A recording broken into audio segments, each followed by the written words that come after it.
Hola, hola, hola, hola. Hola, hola, hola, hola.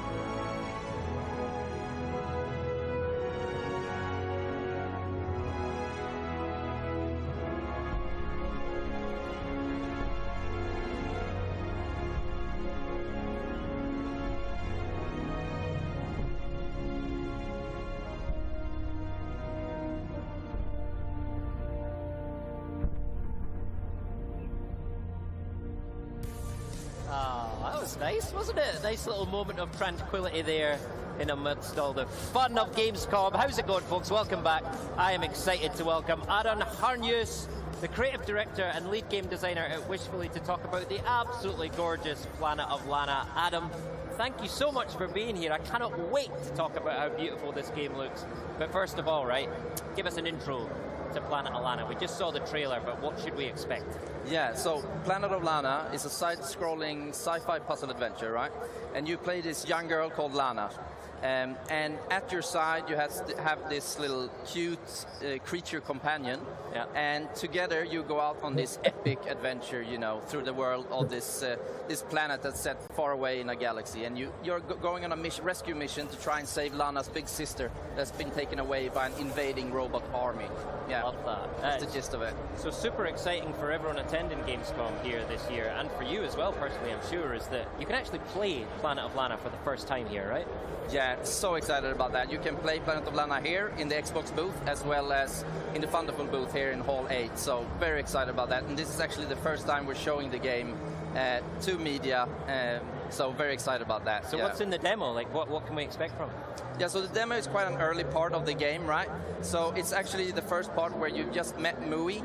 So it's the first part where you get to play with her at your side. So it's like an introduction, and you can think of Mui kind of like a dog. So you can tell her to go places and tell her to stop and follow you. She's really a valuable companion on this epic journey that you get to experience in Planet of Lana. Wicked. What kind of feedback are you getting from people that play it? I mean, we've gotten incredible feedback like yesterday and today, and it's just a big queue over at the Thunderful booth, so it's just been absolutely unreal. You know, 5 years in the making now, this game, and yesterday was the first day that we showed it to players and media for the first time, so yeah, congratulations. Right, let's talk about Mui, because she is so cute, and I can see her on screen here just now, waking up Lana. Tell us about Mui and what she brings to the party in Planet of Lana. So, Mui, what she brings to the party, as I said before, you know, Lana is this, like, you don't have any weapons in this game, right? You're playing as this 11-year-old girl, and this creature companion that you meet and that you befriend, she's quite agile, so she can jump higher than you and reach places that you cannot. But she can also like bite off cables and do things like that, push down things for you to reach. And then she also has this hypnotic ability that you might have seen in our like in the gameplay trailer intro we had just there. Yeah. So you gain that a little bit later in the game, and then Mui actually can hypnotize like these weird creatures that you come across that has the same like glowing white eyes that she has, and that opens up just a whole set of, you know, possibilities of how to interact with the creatures of this world, which is a lot of fun. Yeah, great. I played the demo myself, and one thing that really struck me was the way that Mui's abilities kind of, you discover them slowly and they kind of build on each other, and the puzzles become more complex. That must have been a really fun thing to work out as you designed the game, right? Yeah, and I think it's a super important thing as well, you know. We've been focusing a lot on like having a good ramp up of the game, you know. Yeah. We want this game to like reach a really broad audience, but it's also important, you know, in this kind of games where you have logical puzzles, because everyone is at a different level and have different abilities of solving these kind of puzzles. So, you know, it can't be too easy, because that will get really boring. It can't be too, it can't be frustrating either. You just have to, you know, balance that challenge of just right, I think. So, yeah, and that is a challenge in itself, but I think we've done a really good job. Did you ever consider like a co-op mode where two people can, play as Lana and Mui and solve those puzzles together? I mean, a lot of people asked us that like throughout development, but it was a very conscious creative decision from the core idea from the get-go that we shouldn't have that, because I mean, we're going for this relationship with Lana and Mui that you kind of have in real life with a dog, like the relationship with a human and a dog. So, and if we would have another controller and put that in the hands of a friend to control Mui, you will lose that kind of magic, that we feel, because Mui is very much her own creature with her own personality, So, right. Yeah, and I think that really comes through in the relationship you see and hear between Lana and Mui. It's so adorable the way they communicate to each other. Tell us how you did that through sound design and through the language in the game. Yeah, so we're telling the story without words, right? And that's something we want to do from the beginning. But then my co-director and also the scriptwriter for the game, Claes Eriksson, he invented this language for the inhabitants of this planet, of Novo. And it just adds so much. It adds that extra layer of a way for the characters to be able to express emotions, And also since Lana and Mui is constantly communicating with each other, so right. It's just it's details that I think really makes world building so fun, and that's something that we really focused on in this game. I love it. For sure. Yeah, I mean it's a new language, but you totally get what's happening. The way they talk to each other, communicate, the little chirps. It's exactly. So it's a mix of the body language and the language and everything. Yeah. All right. So we talked about Lana and our faithful companion Mui. But tell us about the overall story here, because one of the things I've noticed, in the trailers, you've got these really beautiful contemplative moments, but then some moments with real drama and speed and these big robots as well. So what's the overall kind of story you're telling? Yeah, so what you can expect playing our game is really an epic story that will unfold over 5-6 hours when playing the game, and we're really going for, that's what I think sets us apart a little bit in the genre. We're bringing these companion-based mechanics, but also we're really focusing on telling quite a classical saga, this story of this unlikely hero, this 11-year-old girl, and Mui going through this incredible journey through the planet on this rescue mission to try and save her sister. And you come across so many environments. We have this. And you come across so many environments. We have this old shipwrecks that's been buried in this swamp for several hundred years that you get to explore, and you get pieces of information that the players that have more attention to detail will get more out of the rich backstory that we've created for this world and the lore of the world. So that's really exciting. And then also all players will get an answer to why humans are living on this planet and why the robots have come and why they've invaded the planet and so forth. So yeah, it's really a classic epic adventure that you get to experience with a lot of twists and turns as well that I won't spoil right now. Love that. And we've got to talk about the art style. It just looks so special. Tell me about your inspirations and how that art style has evolved over the 5 years you've been working on the game. I mean, there's just so much inspirations. I mean, I grew up with games like Another World and Flashback and Oddworld as well. And there's definitely a bit of Another World in the game, as you can see. And then just, Studio Ghibli films, especially Miyazaki's film like Spirited Away and Ponyo on those, and modern games like Inside. La Primario, el Gamescom de Microsoft, mi querido Mario. Actually started with these concept images of the game that was beautifully Mario, ¿cómo vas? And then going from that concept art into the game that we have today was a long process and a lot of iterations to, because we wanted to create that, depth and immersion that we have in the world, but still keeping its hand-painted style. So it's this 2.5D mix of 3D and layering of 2D layers, and then we also have put a lot of emphasis on bringing this art style to life as well. So we have this wind system, for example, that our talented programmers have created, where we can go from calm to full storm.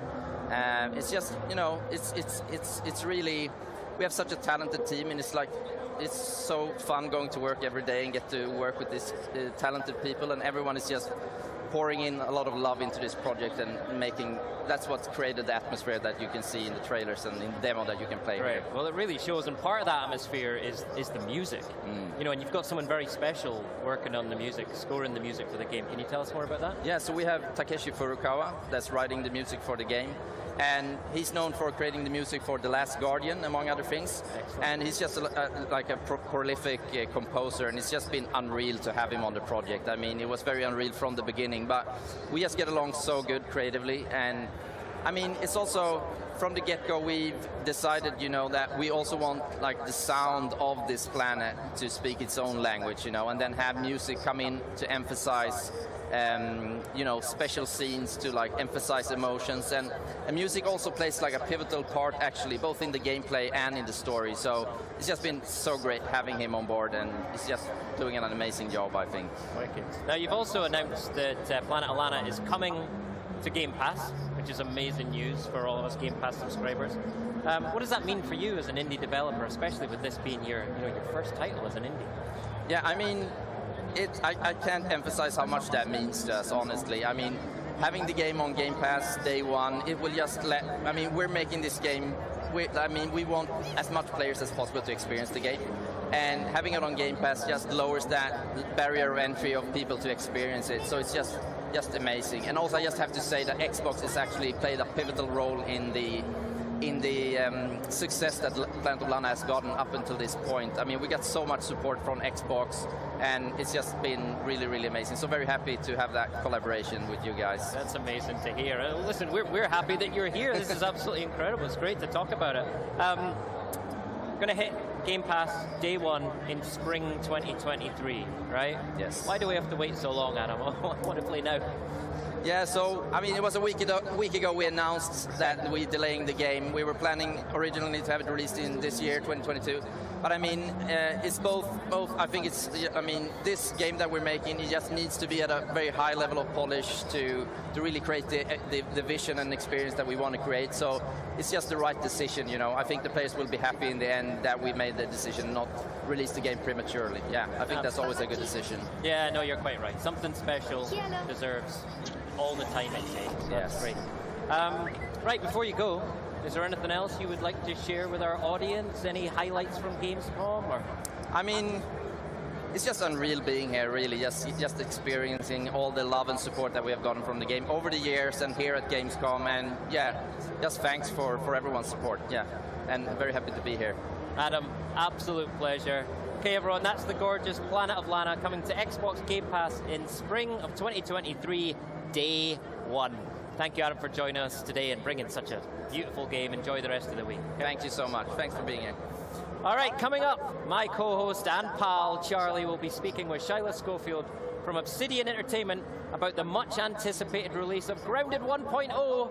But before that, we've got even more Grounded 1.0 content to share. We're going to hear from Phil Spencer himself and the creative director of Grounded, Adam Brennecke, about what we can expect from the upcoming release of everyone's favorite backyard adventure.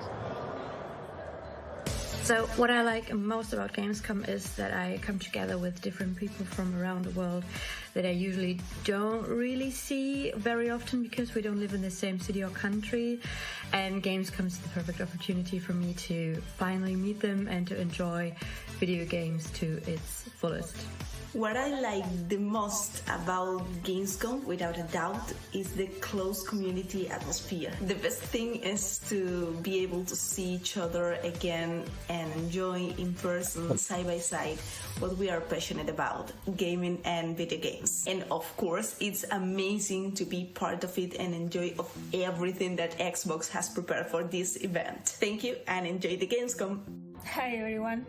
I have been at Gamescom twice, one as a journalist about 10 years ago and one with the Xbox team in 2019, and it has always been very special for me. I had so much fun there, and I think it's really great to have in Europe a big gaming moment like Gamescom, where gamers can meet and enjoy video games together, as well as discover new titles or even make new friends. This year I will not be able to attend, but I cannot wait to see what's announced at Gamescom and hope everybody enjoy it. My favorite thing to do at Gamescom is to be just outside of the booth right when the gates open on Saturday morning, and you have this crush of people you really start to feel how big Gamescom is, because it is like the running of the bulls, but like with more gamers and less injuries. But it just shows the dedication and the commitment of gamers in Germany and throughout Europe, and I'm definitely missing that this year. I miss Gamescom. I'm not there this year. I miss walking around the show floor. The show floor is just massive, and there's thousands of people, and just seeing what's new in the games industry. Certainly, I work in it. Poquito de guayaba, mami, ¿no hay? Other fans is a ton of fun. I miss that. I miss Xbox Fan Sí, pero se Fest. acabó la guayaba. I miss the Currywurst.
Hey everyone, Phil Spencer here.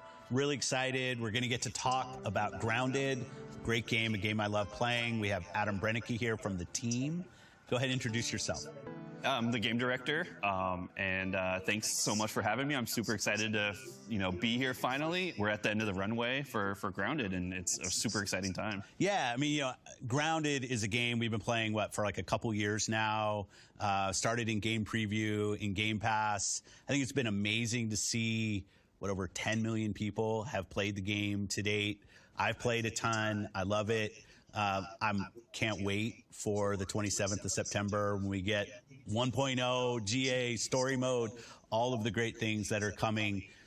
To me, when I think about all of the games that we're building, one of the things I really love about Grounded is you find a passionate team, which you lead, a passionate team that has a real creative idea, maybe something that isn't exactly expected from the studio, but you had a vision about something you were going to go build, and that we could work together, foster, grow that to the point we're at now, where it's getting ready to release. I think it's fantastic. Yeah, it's wild to be in this position to be able to make something so creative. If this is the first time you're hearing about Grounded or seeing Grounded, Grounded is a survival game, and you have to survive in this backyard environment. The main goal is to get home. We're at the end of our journey of building the game and with the community, and this is the final update for the full, complete yard. It's the biggest update yet, right? Yeah. We have a bunch of cool surprises, a lot of cool new environments that are going to be really fun to explore. Yeah. The team's pouring their hearts into it right now, and I think it's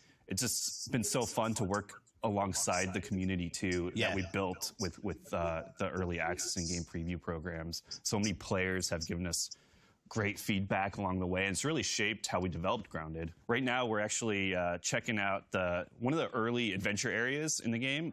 It's the hedge. You're shrunk down to the size of an ant. Yeah. And actually, I think the ants are bigger than you are. They're a little bit bigger, right? Yeah. The players right now are going through this hedge maze, and it's nestled on the side of the house. You're trying to figure out how you got here and how you're going to get home. Part of the adventure is exploring all these cool areas and environments of the yard. And one thing that we're really proud of for our final 1.0 release is our story. Yeah. And I think that's one thing that really separates us from most survival games. And we spent a lot of time world building, adding a lot of characters and storylines to the world. Yeah, I think there's, for me, I played in game preview, Game Pass. It was a great co-op game because we get together as our friends. One of the fantastic ways to go play, build our base. I happened to go visit right around the Xbox Bethesda showcase. It was fun to come out to the studio, you and I getting together. Got me re-energized, so I went back into the game, but so much had changed.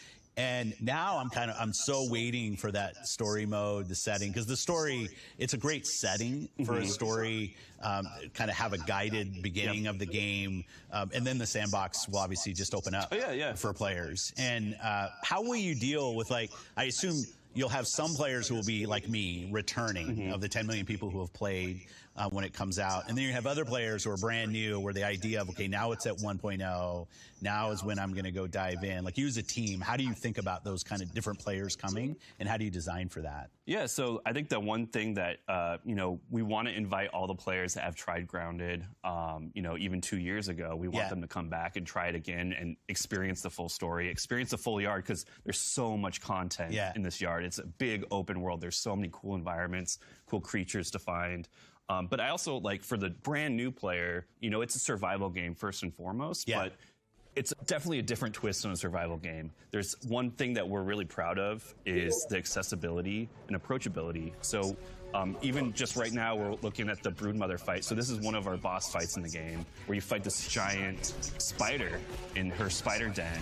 It looks kind of funny, because we have arachnophobia mode. And that's one thing that's really important to us, is making the game accessible for all different types of players. We have tons of game options. So even if survival seems, that might be a hardcore genre of game, we're trying to bring in a huge audience with a lot of options to play the game how you want to play. I think that's really important to us. And we saw that in the community. Certain people just focused on the base building and building, frankly, almost levels or bases that took over the whole size of the lake, which was awesome. I think you're going to get a lot of people who want story. I think the boss battles and the kind of the saludo para circle todos. of collecting items, Y building estamos up your mirando acá, crew so you can go in pues, qué es lo que and nos take está down trayendo different Microsoft parts en of the este game. nuevo Awesome. Gamescom. People built Entonces, huge fortresses. It was bienvenido, great. It was Mikey. An crazy. enormous amount of time building these crazy, huge forts. And then that gave us ideas of adding more. Yeah. So we added mushroom bricks, and we want to add more building materials in the future. Well, and that loop that you're commenting on now, I don't think that it's not always recognized how important that is. Is like a team has a vision. That vision meets reality through Game Pass and preview, 10 million people play and continue to play, and then they're going to give you feedback, and that will actually change your production schedule, right? Because you're going to listen and watch what people do. Yeah, even as simple as like sitting in chairs. I know that was a fun one that we put in like a year ago. Yeah. That was a huge ask. Just like people just want to lounge around in their base, right? They built this huge now it's something, it's to chill, right? One thing for our 1.0 release, there's a couple more surprise boss fights that we're really excited about. Any hints or no? Well, we did show off the Mantis. Yeah. So that's something that I know a lot of players have been asking for a long time, to fight a praying mantis in Grounded. So we are delivering that experience, and we got a couple more surprises. That's awesome. Well, congrats to the team on getting to this point. We're not quite there yet. 27th September. Thank you. I think for everybody who's played, myself included, I just love the craftsmanship and passion that clearly the team has in putting together such an amazing game. That's a great game to play either by yourself or with your friends. Can't wait to see it come out. And it's great to be here and get to show people more of the game. So thanks for all of that. Yeah, thank you.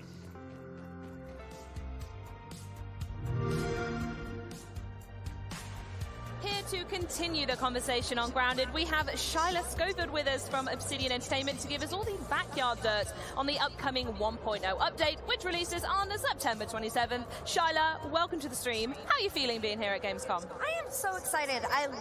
This is something that I've missed. Being in the show floor, watching players play the game, there's nothing better than being able to get something that's been worked on so long and getting players to watch it. So for me, this is thrilling. I am so There's stoked. a particular energy in the room today as well, is there not? Yeah. Oh, no, it's great. And I think everybody's just glad to be back and playing games out in public again, so it's fun. Totally agree. Right, let's move swiftly on to Grounded then, as that's what we're here for. So some folks out there might recognize it as Grounded has been around and available in game preview for like 2 years now, thanks to Game Pass. And Phil mentioned something very exciting in a deep dive then with Adam, and that is that the full story is on the way.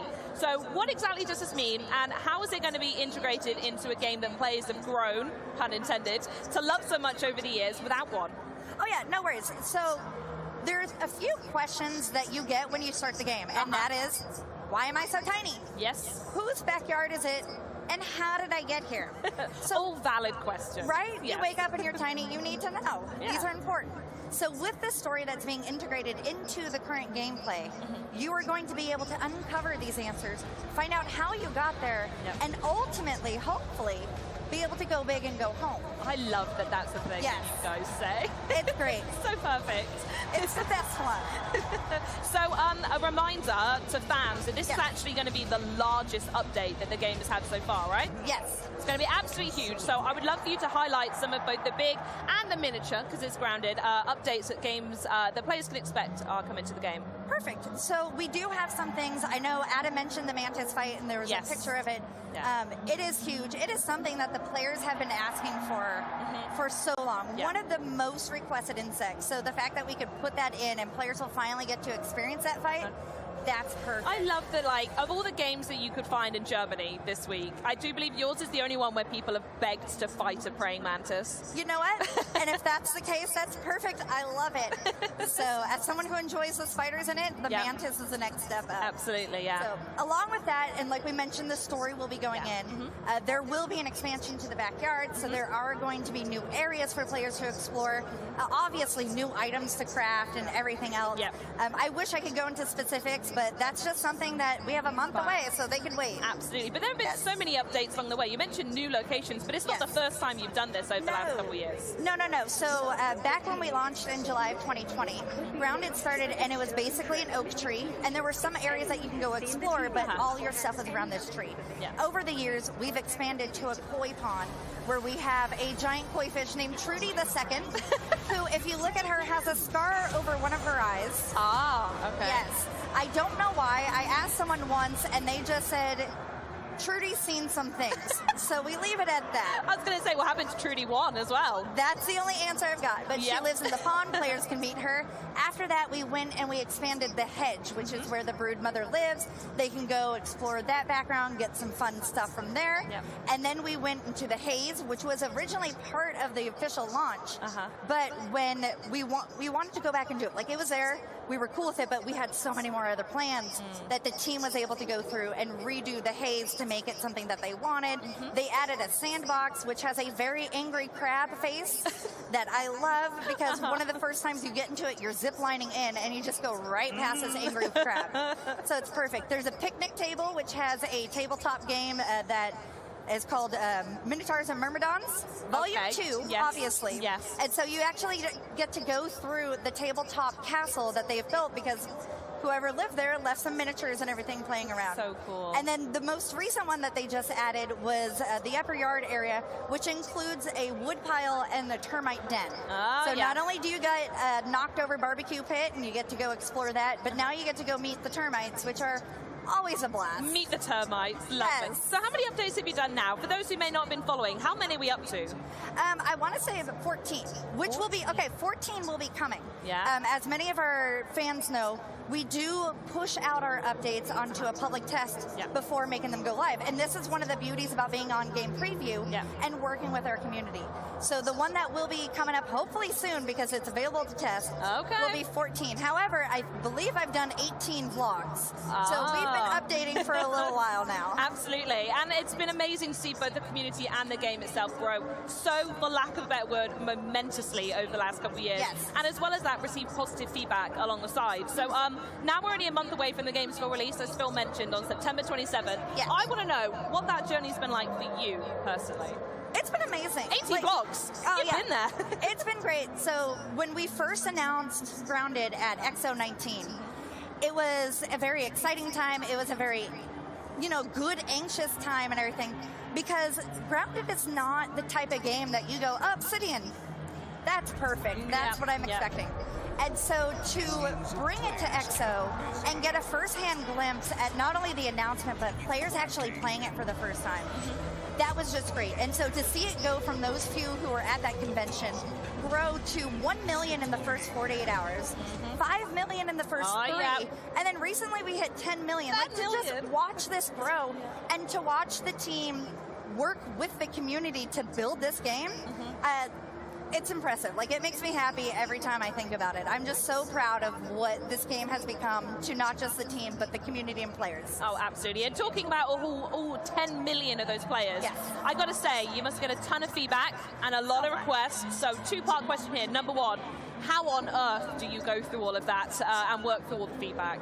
Yes, so our team is very dedicated to knowing what the community wants. And so when I say they read everything, they read everything. Oh, everything is read. Everything. They are on the Reddit constantly, seeing what players are posting, what kind of bases or information that they're sharing with others.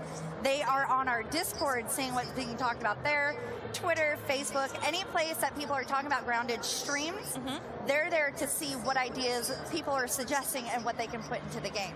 And so in order to have that and have a way that we can parse through everything, we have an official Discord where we encourage players to go and join the Discord and join the suggestion channel. That's a great idea. It is, and it's very, what's nice is it's very a community-focused type of way of getting suggestions in, because they can go and suggest something, and then the community can vote. So if it's something people really want, they can vote it up. If it's not something that they really care about, they could just leave it alone. And once these suggestions reach a certain limitation, then they're put onto an Excel file, and then they're brought in front of the game director and the QA lead, and our community manager and player support specialist, bless their hearts, they go through everything with them, and they make sure that the community is being heard in front of the dev team. Fantastic. So my follow-up question on that then is, I'd love to know how the community has actually shaped Grounded over the years, and if you can give any in-game examples that actually only exist because people have shouted so loud about it. Yes, so one of the ones, like Adam mentioned, sitting. Well, yeah, we saw it just then in that clip. Who'd have thought sitting is what people want in their games? Right, but it makes sense because we introduced chairs and sofas, and so people were able to decorate their bases, and decorate them they did. But then it would just be like, come to my base, but we can't sit. Don't you dare sit down. No. So we went ahead and we were able to bring sitting to the game, and so now people can lounge around. That was one thing that without the community, without how often they requested it, wouldn't probably be possible. Ladders are another one because people are building giant houses, they're building bases. We've seen bases take over the entire yard, and sometimes they build straight up. They don't want to spend their time climbing a spiral staircase, so they started suggesting ladders. Ladders straight up. And we did it. A lot of the suggestions that we take from them, which are great, are quality of life suggestions.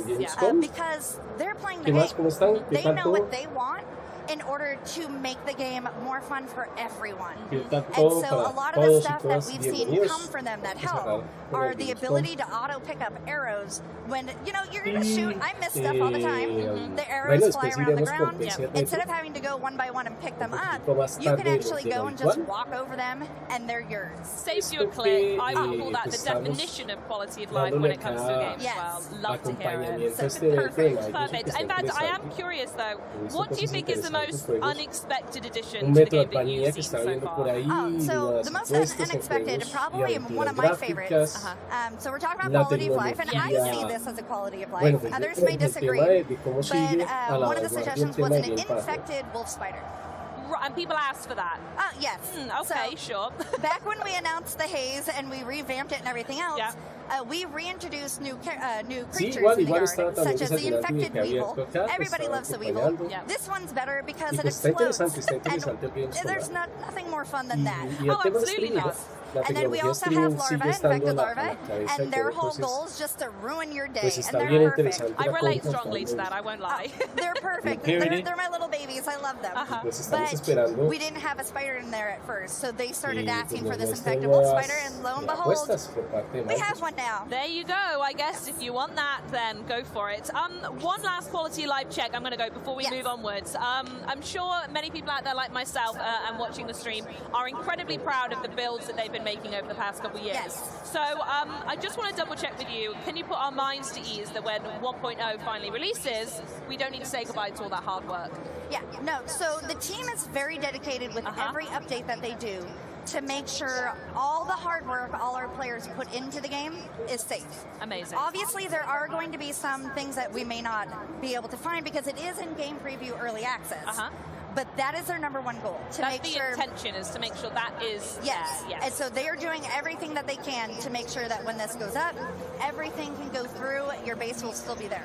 That said, I would like to say that they would love to see people start a new save, just to experience Grounded with the story from the beginning. So start over, learn about the tutorial. Maybe do a new save. Yes. Exactly. Because you can keep your other one. Don't delete the other one.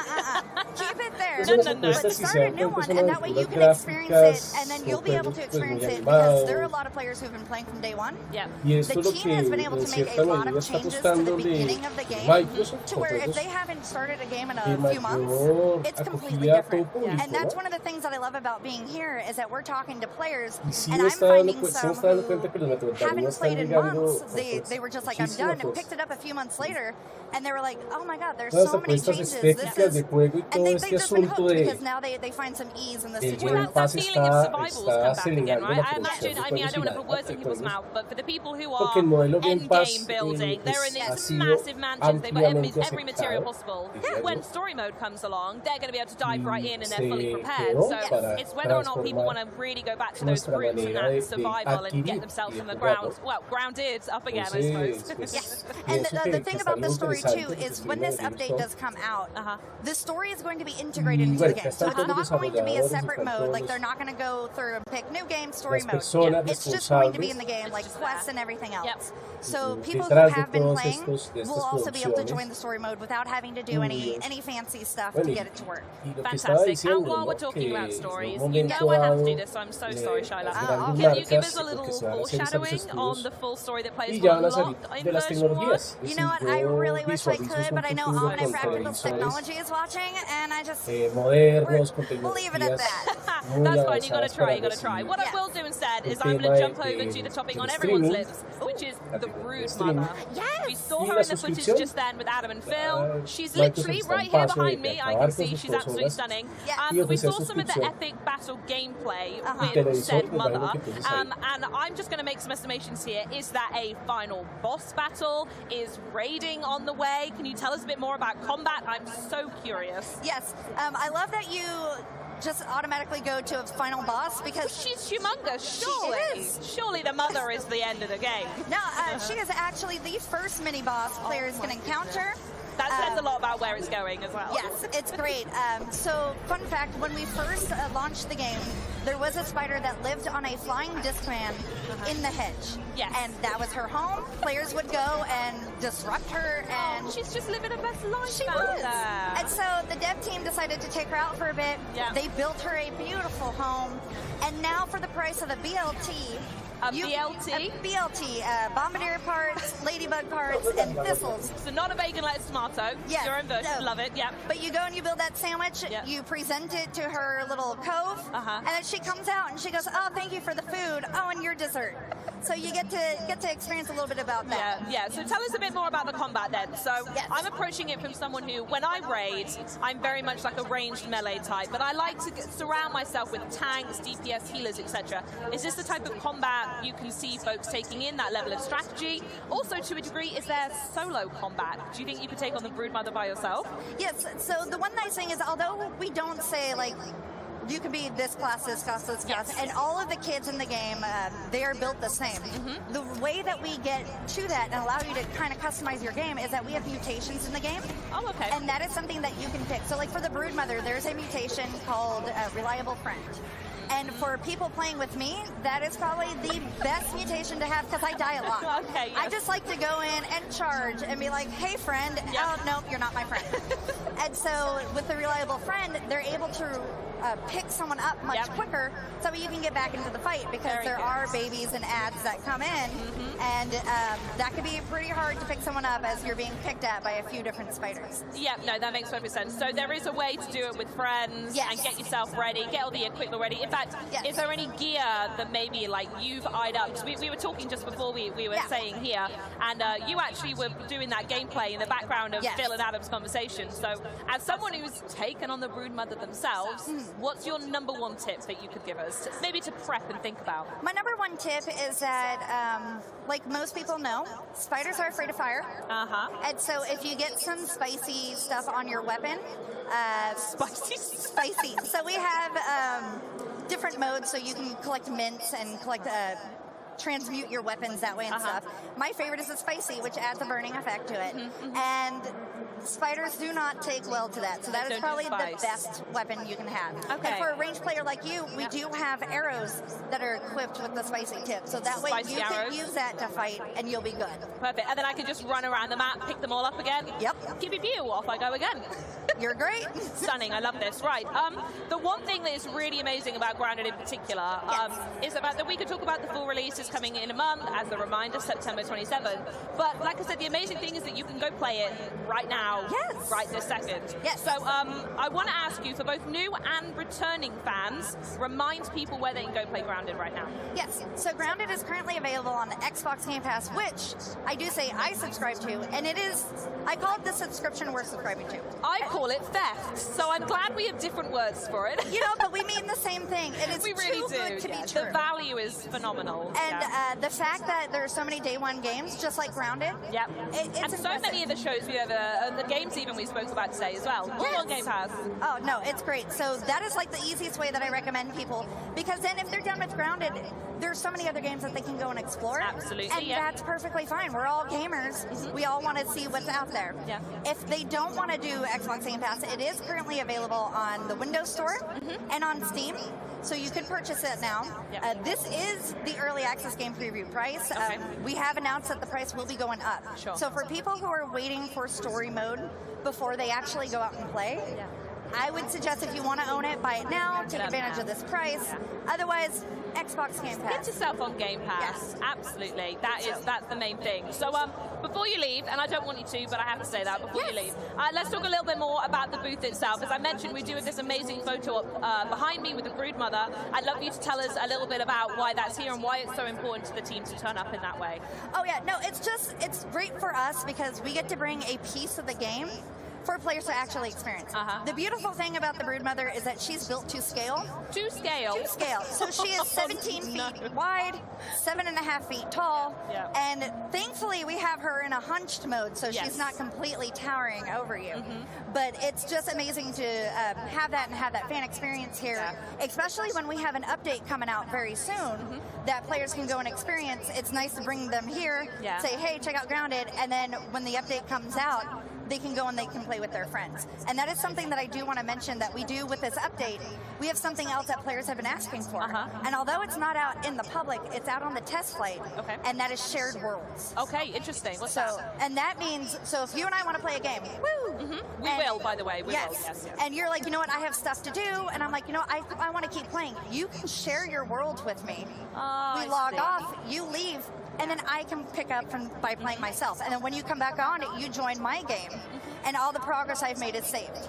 And it's just a way that the team has been able to get players to continue to play with their friends and keep that momentum going. Because when you get on a roll, like in a survival game, and you're like, we're building this house, and someone leaves, you're like, okay, I hope I can remember what I want to do. Yeah, absolutely. And I think that rolls into the whole theme. We've spoken about it a fair bit, but the accessibility of the game. And I think, again, we saw the Broodmother is another element that is brought into accessibility. And there's a key word for it. You told me about it, and I would love for you to say the word yourself of what this is. The Danger Dumpling mode? Danger Dumplings. Yes. So back in the day, back in the Wii days, when it first came out, we do have accessibility mode. And that is something that came about because we're able to work so close with Xbox and their teams. And so they worked greatly to figure out why people, have arachnophobia, what kind of triggers them and stuff. There's loads of research into it, right? Yes. Yeah. So, and we wanted to find a way in order to get this mode playable, so that way fans could play the game who are afraid of spiders, but also still felt like they were getting the true experience. Sure. And so back in the day, we called it's still called arachnophobia mode and everything, but we started to see some people here or there call it a danger dumpling. And it just kind of stuck. So internally, that is our name. So we love it. Some people find it more frightening than the one with the legs. To each their own.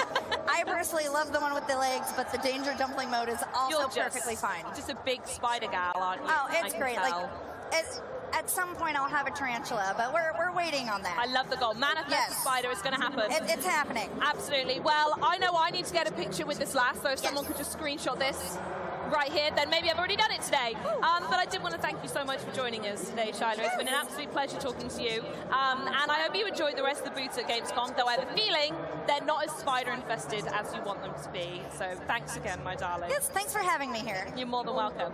So now that we've explored the backyard, coming up, we'll be taking a trip back in time to the 16th century to where my co-host Maxi chats with the folks behind Pentiment, the upcoming murder mystery adventure game set in Bavaria in the 1500s. But first, we have a video to share that might strike a little bit of a chord.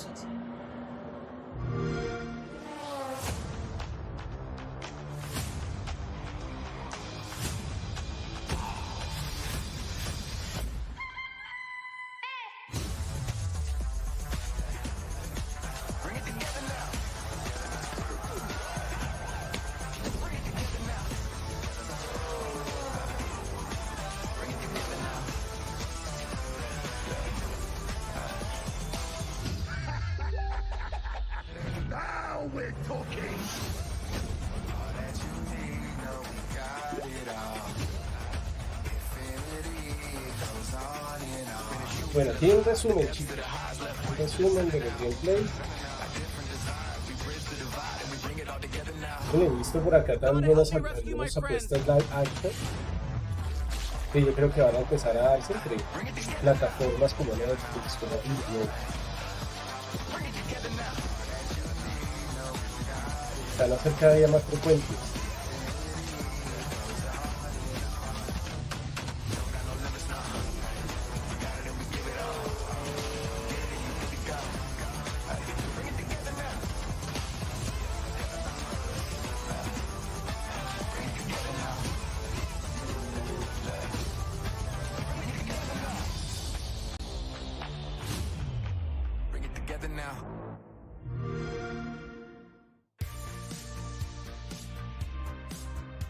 Bueno, una nueva pausa. Vamos a tener muchas pausas entre entrevista y entrevista, live action. Muy denso cuando son estos eventos así de esta manera, ¿no? Espera que como que cambie un poco las formas de presentación, las puestas de escena, pues, los nombres, bien, el tema de cómo se desarrolla esa estructura de evento es que las puestas en escena son más el tema de estructurar las presentaciones, los gameplay, pero se hace denso el tema de las entrevistas. No sé, creo que este tipo de eventos tienen buena vista, como casi siempre se hace. Entonces hay una presentación con macros, dispositivos para mostrar los nuevos títulos.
Guardando tutti e anche i guardi che fate fare consigliate una famiglia non ti respira nella mano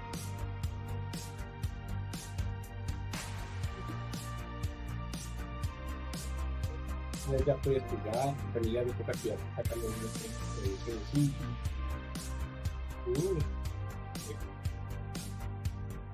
e qui anche lo faccio un po' di ricaricabilità.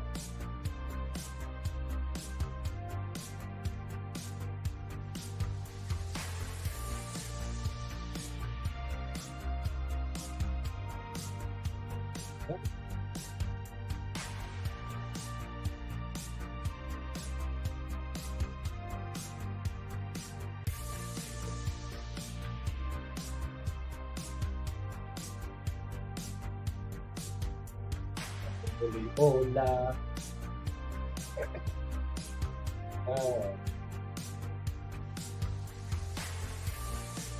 Hola.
Sí, amor.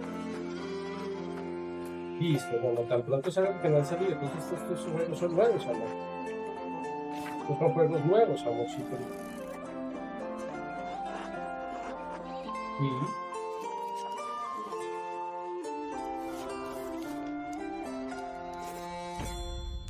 Y yo, amor.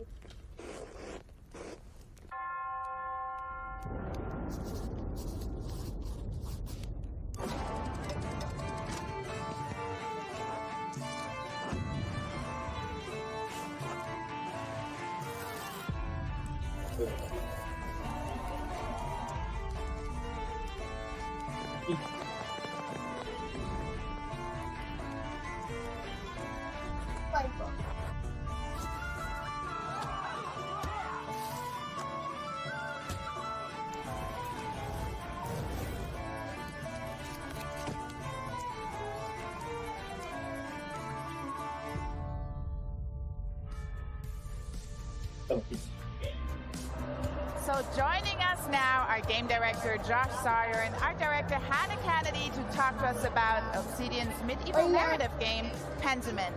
Because the game is set in Bavaria, I could finally bring out my inner Bavarian and say, Servus, nice to have you. Thank you so much for joining us here. Thank you for having us. Yeah, thank you.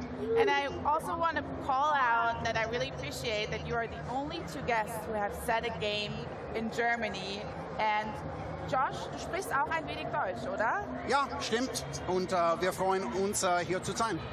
So he just gave you a race, basically. Oh, wonderful. No, continue, please. Yeah, no. He said nice to be here, but I think we would appreciate if we stick to English if you're okay. Natürlich. Okay, perfectly fine.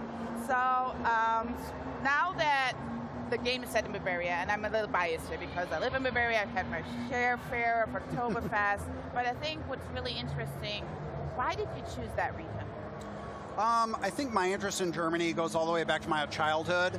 My grandmother was born in Kempten, in the southwest part of Bavaria, and I started learning about my family history and our genealogy. When I went on to college, I studied German music, later German history, German language, continued studying German after I graduated. And then so I just had this interest in German culture and history, and I had an interest kind of in maybe exploring that someday through games. So now that we know where the game is set, could you tell us a little bit more about the when, the who, and give us an overview of what Pentiment is about? Sure. Pentiment is a narrative adventure game, and it is set in 16th century Bavaria, specifically Oberbayern, in the fictional Kearsau Abbey and the nearby community of Tassing. Kearsau Abbey is a Benedictine double abbey, very rare for the time, and also very rare for the time it's still producing illuminated manuscripts, which by the 16th century had mostly been taken over by groups like the Guild of St. Luke. You play a character named Andreas Mahler. Andreas is a journeyman artist who is completing his Wanderjahre, or wandering years. So he's been traveling around Europe, getting experience working with masters, but he's making a little bit of money at Kearsau Abbey before he returns to Nuremberg, and a murder happens. So that kind of throws a wrench into things. His friend at the Abbey is accused of the murder, and he basically is the only person in a position to try to prove that he didn't do it, but he has to figure out who actually did. So Andreas Mahler sounds like a friendly guy. He's going to save his friend. Is that his only like friendly trait, or can we learn a little bit more about him? No. So Andreas is a specific character. Obsidian is kind of known usually for making more blank slate or broad characters, but Andreas is a specific character in this place and time. So he comes from a family of artists in Nuremberg, hence the name Mahler. But his father was able to do a commission for the rector of the University of Erfurt, which gave Andreas the opportunity to get a university education, but he dropped out. So he has something of a university education that allows you to pick your backgrounds for Andreas, but he eventually goes back to the artist life, the family business, so to speak, and he's just trying to wrap things up before he becomes a master when this kind of throws a wrench in everything. And there are a few games that are set to play as one character for a 25-year lifespan. So I would imagine Andreas, as you just described, like is a pretty interesting character. But could you tell us what the fans can expect in the 25-year journey? Yeah, I mean, I would say, again, most Obsidian role-playing games will focus on a story that takes place over maybe a few months, maybe a year or so. It's pretty rare to have something that spans decades of time. And we really wanted to focus on seeing how a character like Andreas, who is coming into his adulthood, beginning his life as a master, how he changes over several decades. But not only him, also Kearsarge Abbey and Tassing, which are characters of their own, filled with actually hundreds of characters, interconnected families, the monks, the nuns, the peasants, the craftsmen, and just seeing how they change over time. But it isn't just narrative.